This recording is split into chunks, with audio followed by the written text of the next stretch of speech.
Hello mga ka-trending! Welcome back to ZK Trend. Pinag-uusapan pa rin hanggang ngayon ang birthday celebration ni Ma'am Cory Bidanes na kung saan spotted ngang dumalo sina Donnie at Belle. Maraming mga larawan nga na makikita na dumalo nga ang dalawang, hindi pa rin kontento ang taga-suporta nga ng Don Belle dahil wala ngang larawan nilang dalawa na magkasama. Kaya naman labis nga ang tuwa at syempre kilig nga ng mga bablis nang mag-post nga itong si Direk Roel Santiago ng mga larawan nga kasama sina Donnie at Belle at si Miss Agot Isidro. Nagpunyi nga lahat ng mga bablis nang dahil dito at si Direk lang pala ang makapagbigay ng kasiyahan sa lahat nga ng mga bablis. Ayon nga dito sa komento ng ilang bula sa X, "After a month, here's a recent Don Bell pic together. Oh my God.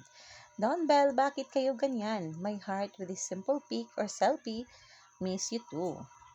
O baka pwede na finally mag-post kasi nakailang balik na ako sa IGs ni Papa Wilson and andon pa naman. Haha, miss you, mga mahal. Hashtag Don Bell. Alam naman natin na magkasama sila that night pero funny talaga na kung saan-saan pa natin sila kailangan hanapin para sa pic. Laro ba to, Don Bell? Bring it on siguro. Cheese. At tayo naman dito kay Belle's Don's Love. My Don Bell, miss na miss ko na kayong dalawa. Hashtag Don Bell. Hi Don Bell, so stoked to see you both in one frame. My parents.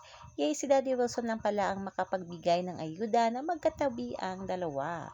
Finally, Don Bell in one photo together. Marami pa nga mga komento at tweet ang mga bula patungkol nga sa larawan na ito ni na Donnie at Belle sa Twitter. Sobrang saya nga ngayon ng mga bablis at syempre kinilig nga sa simpleng larawan na ito na ipinost nga ni Direk Roel Santiago.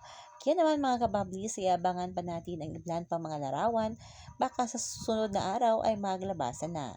Yan lang muna ang pa-update natin ngayon mga kababs. Hanggang dito na lang. Maraming salamat sa inyong patuloy na panonood.